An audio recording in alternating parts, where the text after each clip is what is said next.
Hey guys, welcome to Digit.in, and what we have for you today is our review of the Realme 43-inch 4K HDR TV that's there. And just a disclaimer to you guys, we are reviewing this TV before its launch date and we don't know the exact price of the TV, but we're told it's priced under 30,000 rupees for the 43-inch variant. Now, in this price segment at about the 27 to 29,000 rupee price point, we have the 43-inch Hisense, I believe it's the AA71F, which is the 4K HDR TV, and we also have a TV like the Amazon Basics 43-inch 4K HDR TV.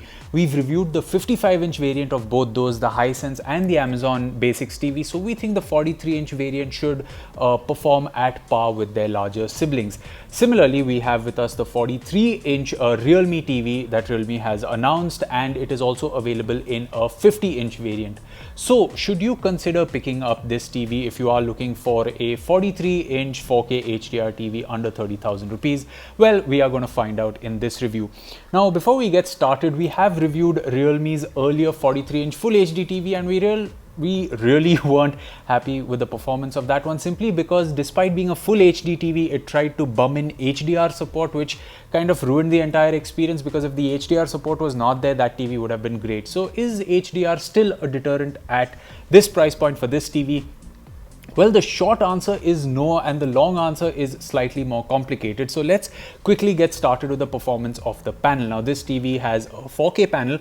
It supports HDR10 and Dolby Vision, and Realme has told us that it has a peak brightness of just 280 nits, which is really low. But surprisingly, in our experience of this TV, the brightness didn't seem to be a real problem. Now, let me explain the problems we've had with budget HDR TVs in the past. Now, one of the problems is that content really looks darker. If you go back and watch our review of the 43-inch Full HD Realme TV, you'll get a better understanding of what I mean by the content looks darker.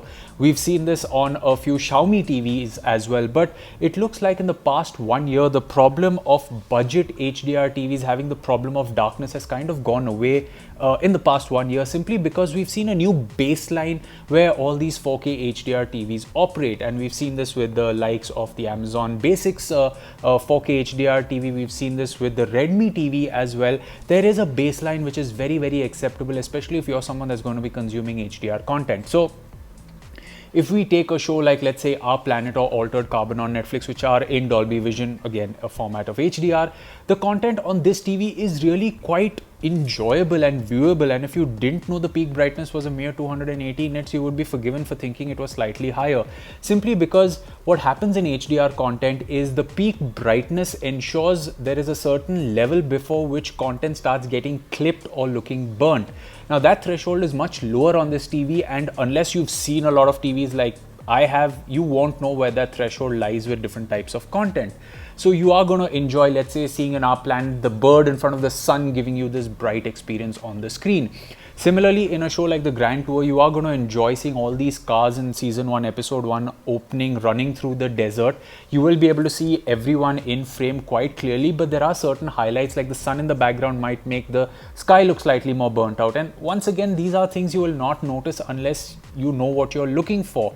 So you are going to have a pretty decently enjoyable experience. Now, what is going to happen is maybe the dynamic range of this content, or rather the contrast of this content, is what you are not going to enjoy. And that is again something you only know if you've experienced a few higher end budget TVs with much higher peak brightness, like 400, 500, 600 nits worth of brightness. So when you have the sun shining and let's say a character is coming out of a cave, or you have a really bright sequence in one corner of the screen and a dark sequence in the same corner of the same scene, the bright highlight should really hit you with a lot of punch, which doesn't happen on this TV. But the fact that you can make out the details in the entire scene is kind of worth it, especially when you're looking for an HDR TV in the budget segment. And we've seen this across the board, even with the Redmi TV that we recently reviewed. So that is actually a good thing, that we have a much better baseline for budget HDR TVs. Needless to say, if you are going to consume content, the native apps you can change and play around with the picture presets. You can, of course, control different types of settings. The only problem that I have is, let's say, for Dolby Vision content, you have Dolby Vision Bright, Dark, and Vivid. As I've said in the past, for a lot of these budget TVs, you leave it on Dolby Vision Bright and forget about it.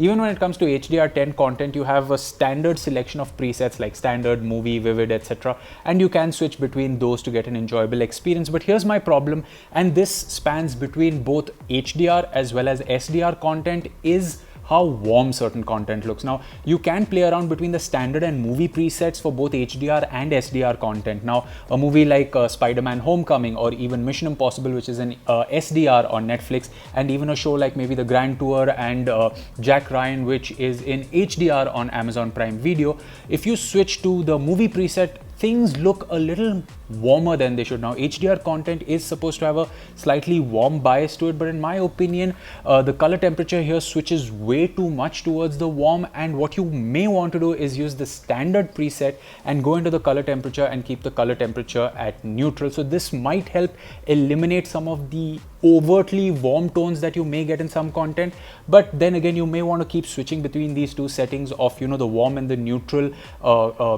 color tones, so that you can actually get the best experience on this TV. The standard and the movie presets are the two that you need to play with. You can forget about the rest. You can probably change the sharpness between 4 and 10 depending on how sharp you like your content, and just leave the rest of the presets as they are, or the rest of the settings for these two presets as they are, because changing them really has minimal effort on the entire picture, unless you are granularly controlling things like the colors and the backlighting and the brightness, things like that. So that's where the HDR and SDR content lies. It's actually a pretty enjoyable experience on this TV, and given the fact that you can control all these settings and get the color palette to what you like I said, you can switch between the movie and the standard preset and keep the color temperature between the neutral and the warm, and you should be good to go with 95% of the content you're going to watch on this TV. But when it comes to gaming, here's the funny thing.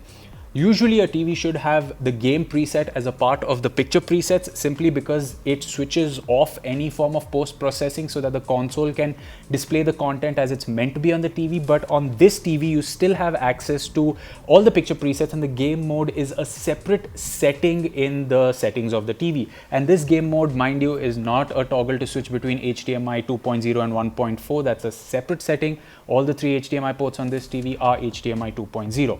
So did the game mode do anything? Well, yes, the screen does flicker to go off for a second, and it kind of feels like it's trying to do something with the input lag, but I'm guessing the difference between the input lag pre-game mode and post-game mode isn't very high, so it's not a noticeable difference.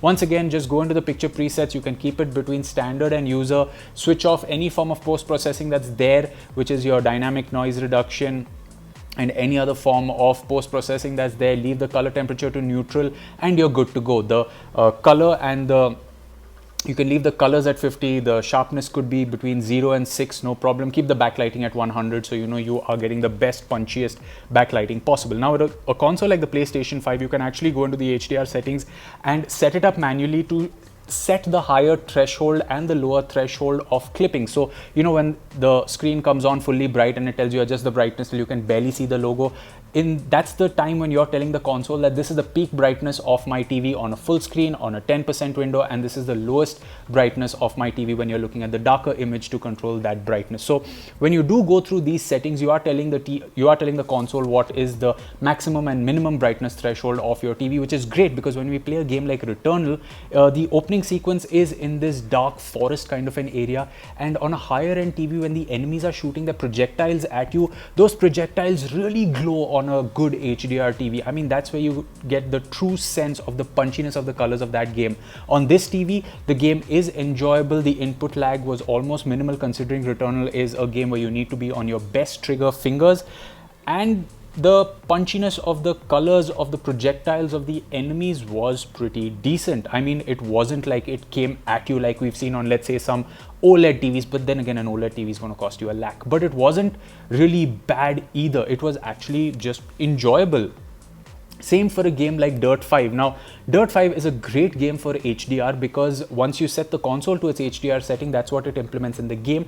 And the game was really dull on this TV from the get-go, simply because a game like Dirt 5 really does highlight the fact that when you are driving your car, it's in the desert, and when the sun shines on you, that's when it's going to kick in the higher brightness. So the white car actually did look a little dull, but a game like Dirt 5 lets you control HDR brightness from the settings of the game, and when you bump that up really really high, the game again comes to an acceptable and enjoyable threshold, which is really good.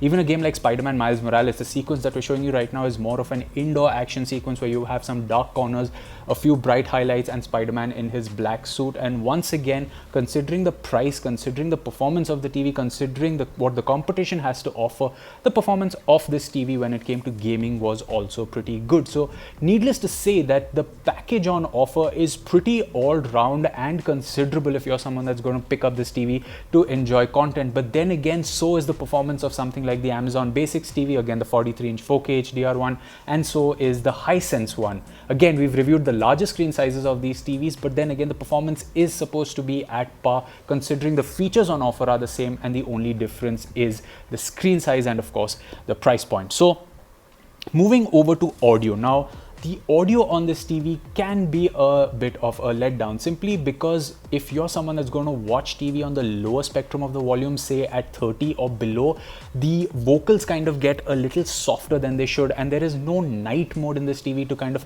bump up those vocals. So, you know, when you're watching this TV in the night, you don't disturb anyone else in the house or in the room. But pump the volume above 45 and you should be good to go, at least for everyday TV viewing. It's loud and it's clear. But when you go into the settings of the sound, there is a Dolby Atmos toggle which you can toggle on and off, and below that there are two sound mode options. There is just a sound mode and then there's Dolby audio, and the presets in these are what you'd expect from standard to movie to, you know, the other presets which are there. Changing between Dolby Atmos on and off in the settings really didn't do anything for me when consuming content from the TV's speakers directly, but I'm guessing they may do something if you have an external soundbar. We unfortunately don't have a soundbar right now to test this with, but if you guys have a chance to check it out, do let us know what you think in the comment section below. But there were very, very few selective pieces of content where switching the Dolby Atmos toggle on and off kind of helped extend the dynamic range of the audio a little bit, but then again it wasn't so noticeable that it's going to make the world of a difference. So may want to play around with this setting a little more before we can actually draw a verdict on it. When it comes to the user interface, now this Realme TV has stock Android and I'm all for it. You have access to the Google Play Store, you have access to all popular streaming services, and that's great. But the addition is of far-field mics like we saw on the Xiaomi Mi QLED TV, the 75-inch one, and you could give the command of OK Google to, you know, say whatever you need to this TV and it does it. It has the same problems we saw on the Mi QLED TV where we asked the TV to play Falcon and the Winter Soldier on Hotstar and it refused to recognize that piece of content for us. So go figure why that happened. The other things like asking it about the temperature, play Stranger Things on Netflix, what is the time, and everything else, it answered pretty well. A good thing was that if the TV is in standby mode, you can actually switch it on and off using your voice, which is actually great, which kind of negates the need for you to find the remote to do something as simple as just switch on the TV and go to a source that you are watching. Speaking of the remote control, it's the exact same one we saw the last time around, be it with the SLED TV or the 43-inch Full HD TV, and it's a remote control that I really like. I mean, it still has this teardrop-like design. It's got this nice yellow ring in the middle. It's got OTT hotkeys for Netflix, YouTube, Prime videos, a button for source, which is not there on the Mi TV remote controls. And it's overall a nice remote. I mean, I really like it. This is my second favorite remote control after the new Fire TV remote control, you know, the one which has the blue Alexa button and the blue Prime Videos button as well. So that's my favorite remote control so far, and this is a very close second. So if it ain't broke, don't fix it. Good job with the remote control. Now coming to the build and design of the TV, all the ports are facing outwards on the side, which is great. The TV has really slim bezels all around, and the feet are nice and sturdy. There are these rubber feet below the feet to hold the TV well in place when you put it on a tabletop. And a lot of times I've noticed that a lot of these TVs, the rubber feet are really small or tiny, but they're pretty chunky on this TV's tabletop, which is actually pretty good because it's going to give the TV a good grip. There is almost no wobble when we try to, you know, press the TV on its edges to see how well the stands hold it in place, and the stands hold it in place really, really well. The feet, according to me, are still pretty wide considering it's a 43-inch TV, but the advantage or the silver lining for that is the fact that you can easily keep a set-top box or even something like a PS4 the slim variant of the console below the TV without any hassles. Even a soundbar could fit between the feet quite easily if that's something that you're investing in. The TV does support HDMI ARC as well for your home theater needs.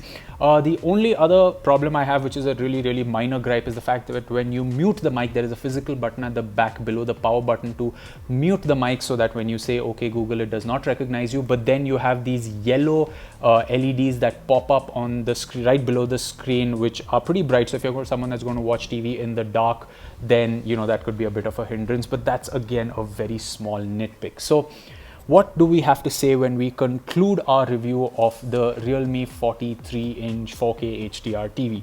Well, it's definitely another run-of-the-mill TVs, but one that does not disappoint in the picture department, because if you are someone that's going to consume SDR content, the TV does great. If you are someone that's going to consume HDR content or even Dolby Vision content, the TV can represent that content in a way which is really acceptable considering the price point, and also when you look at what the competition has to offer. It comes with a pretty good, well-designed remote control. It has a pretty good build quality. The audio output is a bit of a letdown, but then again, that's one of the compromises we've seen on all budget TVs at this price point. So, I mean, you may as well invest in a pair of nice headphones or a soundbar if you are planning on picking up this TV. But yes, the stark highlight is of course the fact that it comes with a Google Assistant built in with far field mic, so that you can talk to the TV directly, and it does have a nice remote. So there you have it, guys. That was our review of the Realme 43-inch 4K TV. It's definitely a step up from what Realme did last year when they entered the TV market. It looks like they've taken everyone's feedback into consideration and brought a product that may not be a standout in its price segment, but it can definitely hold its own. So that was our review of the Realme 43-inch TV. As always, you can let us know what you thought of this review in the comment section below, and for more from the world of technology, you can subscribe to our channel. We will catch you in another video. It's goodbye for now.